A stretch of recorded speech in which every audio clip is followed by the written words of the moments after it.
A new episode of the Amazing Digital Circus just dropped, and the internet is still reeling from what Episode 7 did to every theory that fans had spent months carefully constructing. The premise of the show has always invited obsession, the kind of slow-burn mystery that makes people lose sleep, connecting dots, rewinding scenes, and drafting elaborate escape plans alongside the fictional characters trapped inside a candy-colored digital nightmare. But Episode 7 did not just close a door on those theories.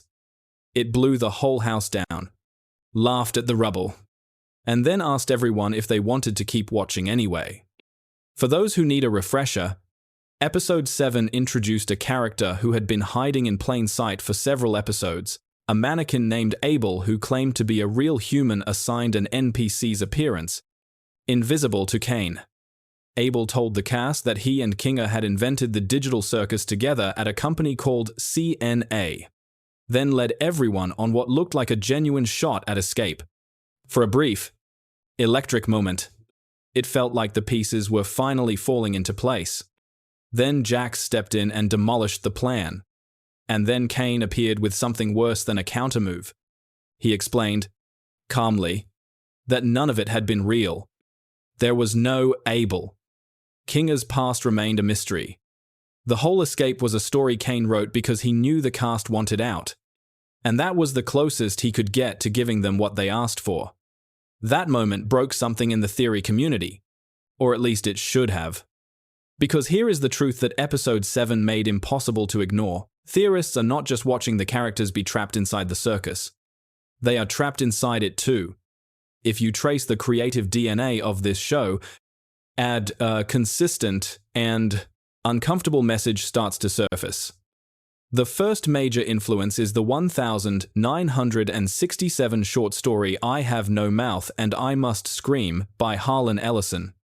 The story follows 5 humans kept alive by a rogue supercomputer called AM after it destroys the rest of humanity. AM sends them on adventures that go nowhere and offer no relief, purely for its own amusement. The humans could think anything they wanted about AM, but the moment any of them tried to actually leave, they were punished.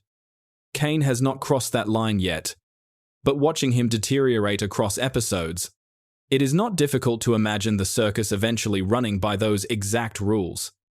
AM also warps the personalities of each captive in specific, calculated ways.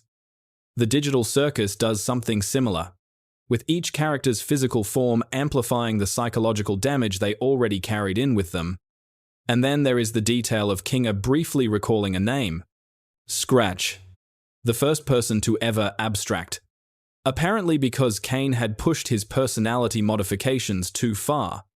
Whether Kane no longer remembers doing that, or simply prefers not to, is its own kind of answer. The second influence is The Truman Show, the 1998 film starring Jim Carrey as a man who has lived his entire life as the star of a reality TV show without knowing it. Everything around Truman is constructed. His friends are actors, the weather is controlled, and the production team will do anything to keep the illusion intact.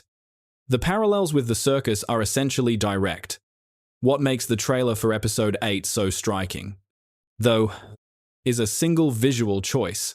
The creative team recreated the iconic shot of Truman walking toward the door at the edge of his constructed world, but placed Kane in the role of Truman, the entity standing at the threshold, uncertain and searching, is not one of the humans being tormented.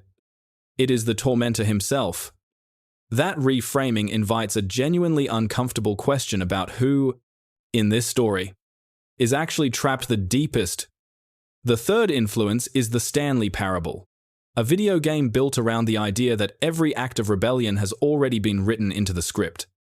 The player can follow the narrator's instructions or ignore them, but every path loops back to the same place. Choice is real and meaningless at the same time. The Amazing Digital Circus operates on that same logic. The escape attempt in Episode 7 felt genuine right up until it revealed itself as another level of the game. Pomni is simply the newest arrival in a cycle that has been running long before anyone currently in the cast showed up. Characters abstract. New ones enter. The circus continues without blinking. There is one more influence worth naming. One, the creative team has not directly cited, but that is written into the structure of the show, regardless. Samuel Beckett's play, Waiting for Godot, first performed in 1953, follows two men who stand beside a tree and wait for a figure named Godot to arrive. He never does. They are told he will come tomorrow. Tomorrow becomes the same day. The play ends almost exactly where it began. Beckett was not writing about pointlessness. He was writing about the human refusal to build a life around what is actually present. Rather than holding out for something external to arrive and fix everything, the title is also a theological pun.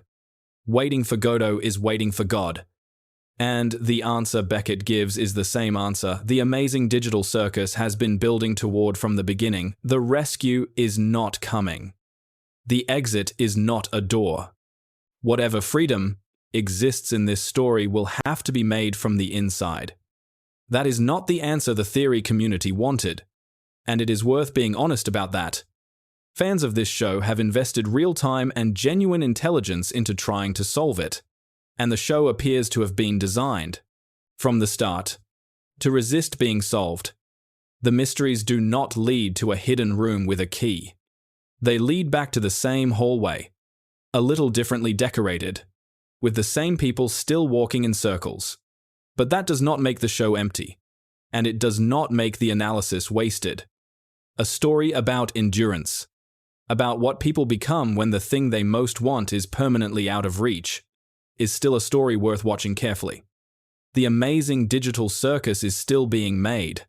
The authors are still alive, and they have the final word. The only real trap here is expecting them to tell a story they never set out to tell. So here is the question worth sitting with. If this show never delivers the escape its characters and its audience have been hoping for, does that change how you feel about it? Is a story with no exit still worth watching all the way through? Leave your answer in the comments below. And if this breakdown shifted how you see the circus even slightly, hit that like button and subscribe so you do not miss what comes next.